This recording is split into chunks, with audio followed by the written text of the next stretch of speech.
Hi there. My name is Brody with MCFC, and I'm speaking with. Bobby Lee, and I'm at the Cellar Gym right now. Nice. In Roseville, correct? Yep, it's in Roseville. Yep. Nice, nice. Where a couple of the fighters are you trained, so that's awesome.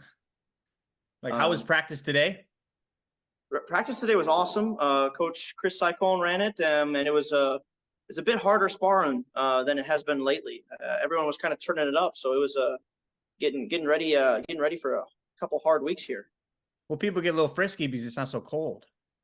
Yeah, it's been warming up. This has been like a real dry winter, hasn't It doesn't make any sense. I work outside, and I'm not complaining, but every now and again, you just kind of look up. You're like, this doesn't feel right. it? Yeah. Yeah. Like so what do you so you've been fighting longer than most of the guys that's gonna be on this card. I mean, I look at the Instagram and stuff like that, and I see actual titles in your hands, from your pin posts from 2020 and stuff like that from Cage Fury. Um, what do you think of your opponent? And is there anything, you feel like you can really exploit without telling us a game plan? It was really interesting.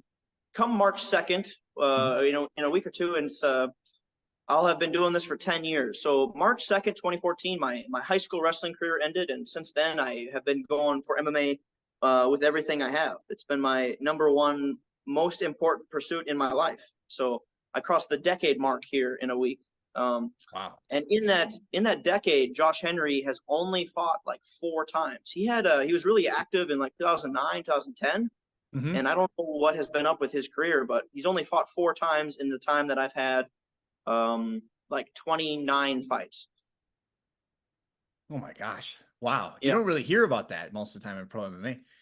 Like Yeah. that's so if you were man, I actually did not know that off the top of my head. Wow. Well, Yeah, because I I think his mean, we record's just like saw Henry 10-6 Cejudo. or something. He's Huh? like 10-6, but only 4 of those have happened in the last 10 years. Oh my gosh. I'm just such an MMA fan. The first thing that comes to my mind was Henry Cejudo over the weekend.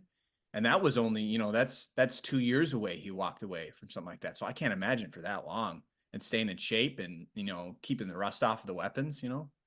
Yeah. And then watching some of his fights online, um, someone was asking me recently of like, do people still have like heavy styles? Like, are people just wrestlers or are they just strikers these days? And it's like, no, everyone does everything.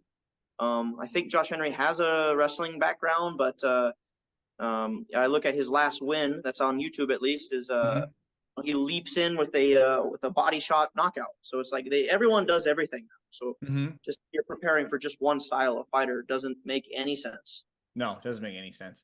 Yeah, the days of Ultimate Fighter 1 are long gone. And I still have that burned into my brain seeing those, Forrest and Stephan Bonner going to town and stuff like that. That was crazy times. But Yeah, people ask about like favorite fighters and stuff, and I yeah. forget to mention Forrest. Forrest Griffin was one of my favorites, especially getting into the sport, growing up with it. Oh, I think I rewatched Forrest and Rampage Jackson recently. And that's I was just gonna talk about those leg kicks. Like, Yeah, what was phenomenal it, the fight. first or the second that he chopped him down? Because it was immediate the fight immediately changed, and he was doing thigh kicks, not even calf kicks. Right. So Yeah. like I can't even imagine because I it's so funny because I was just listening to Tony Ferguson and Rampage's podcast, and he just had on Tony, and that fight for some reason just went in my head too. I didn't see the whole podcast, but I did see a 1 minute clip of Rampage just trying to give some like I don't know like Life advice. life advice for Tony about like you deserve to win. Like don't think that you don't deserve to win. Mm-hmm. He talked about how he would always because you're a coach. I can imagine this stuff kind of happens, but some guys instead of quitting, they just make everything harder for themselves. Yeah, You know, getting in their own way. yeah. Um, Mm-hmm. And that's what he I'm a said. little bit That's I'm a what little Tony bit said. guilty Tony of said he just like myself. the cutting weight for Khabib thing. Like he cut weight when he didn't need to. But enough about, MMA stuff. So what's it like at the gym right now? How many people do you got there and how many good training partners do you have to keep yourself sharp? Because it must be hard being kind of a coach and a fighter at the same time. Not a lot of guys do that. Yeah, I coach quite a few classes here. I coach kickboxing, Muay Thai, and MMA. So I do have my coach's hat on a lot of the time, but I don't think of it as a negative. I think No. if I can't explain it, then I don't know what I'm talking about. So Yeah. I've been able to like break down the sport and be able to coach it, and that's cool, and that's a nice hat to be able to put on. But like I got to be Yeah. able to take the coach's hat off and put on the student hat, and keep my mind open to learning new things. Yeah. I'm not saying I'm fantastic at it, but that's a better challenge than working a whatever 40-hour a week job, not having energy come into the gym already drained. I get to be here all the time and to be doing what I love for a living. So I feel very blessed. You sound very blessed. And especially nowadays, 2024, you got so many crazy YouTube channels breaking down fights. I mean, just off the top of my head, just Luke Thomas. Like Luke Thomas is fantastic. There's just so many little guys. If you're, willing just to go on YouTube or something like that, or just be a coach, there's so many, back in the day when you're fixing a car, you just had to do it yourself. Same damn thing. Like you can just pull up YouTube and man, there's so many great breakdowns of fights and so many tips and tricks and little things. Someone I really like to listen to or watch their content is Firas Zahabi. Firas Zahabi's the man. Yeah. I don't know if you could find better content out there. He covers the sport from all angles. He's a good mind to be listening to. GSP, Rory, all those guys. There's so many people that went down to TriStar. I was thinking recently, like, there's not a lot of, I had it on my brain because Mike Malott losing, and he's not even a TriStar guy.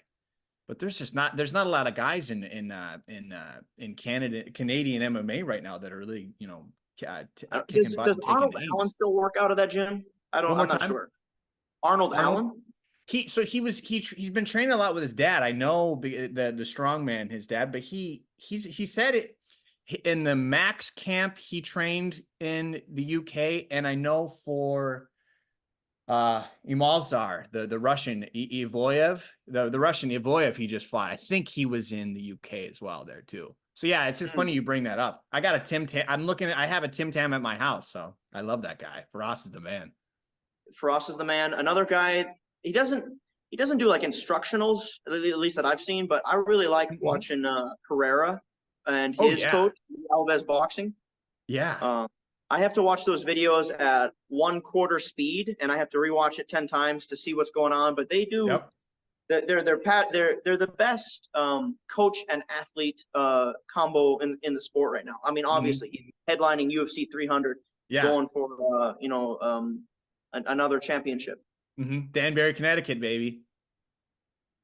Yeah, Glover Teixeira. He's a monster. Yeah.